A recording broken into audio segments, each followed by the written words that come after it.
नमस्कार, मैं हूँ रूबी सिंह और आप देख रहे हैं जयपुर एक्सप्लोर मैगजीन का डिजिटल प्लेटफॉर्म, जहां हम आपके लिए लेकर आते हैं देश दुनिया से तमाम बड़ी खबरें। बता दें कि नेपाल में पिछले कई हफ्तों से चल रहा जिनजिट प्रोटेस्ट अब धीरे धीरे शांत होता नजर आ रहा है। सोशल मीडिया बैन से शुरू हुआ ये आंदोलन इतनी तेजी से बढ़ा कि देखते ही देखते पूरे देश को हिलाकर रख दिया। राजधानी काठमांडू समेत कई शहरों में आगजनी, हिंसा और तोड़फोड़ की तस्वीरों ने नेपाल की राजनीतिक व्यवस्था को पूरी तरह झकझोर दिया। अब जब हालात काबू में आते दिख रहे हैं, तो सबसे अहम कदम नई सरकार का गठन माना जा रहा है। इसी को लेकर सेना और आंदोलनकारियों के प्रतिनिधियों के बीच लगातार बातचीत का दौर जारी है। सबसे पहले खबर आई है कि प्रदर्शनकारियों ने नेपाल के पूर्व मुख्य न्यायाधीश सुशीला कार्की को अंतरिम प्रधानमंत्री बनाए जाने की मांग की थी, लेकिन इस नाम पर कई विवाद खड़े हो गए। इसके बाद अब आंदोलनकारियों ने नया नाम सुझाया है और वो है कुलमान घिसिंग। बता दें कि कुलमान घिसिंग नेपाल विद्युत प्राधिकरण के पूर्व मैनेजिंग डायरेक्टर रह चुके हैं।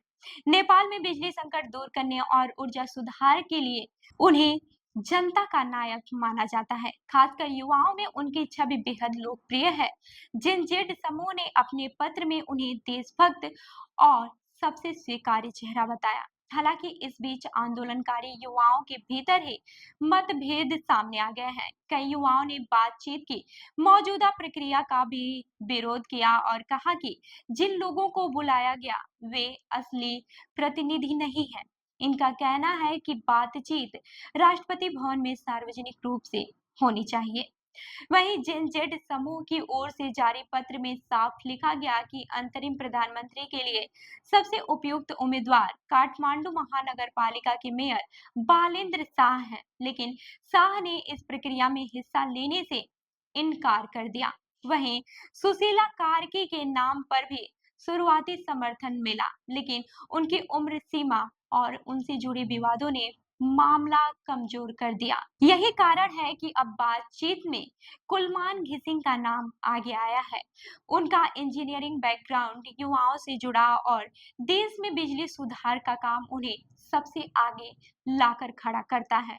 दूसरी ओर सेना भी अपनी भूमिका में सक्रिय है।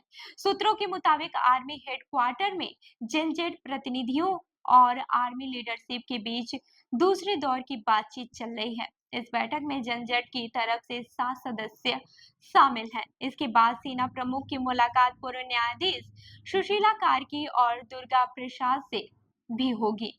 ये बातचीत शाम तक जारी रहने की संभावना है। वहीं कुल मिलाकर नेपाल का ये तूफान तो थमता तो नहीं दिख रहा, लेकिन अब असली चुनौती नई और स्वीकार्य सरकार खड़ी करने की है।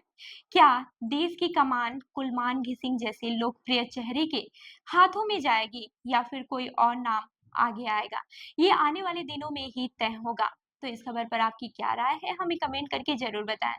और ऐसी ही अन्य खबरों के लिए हमारी वेबसाइट www.jaipurexplore.com पर विजिट करें।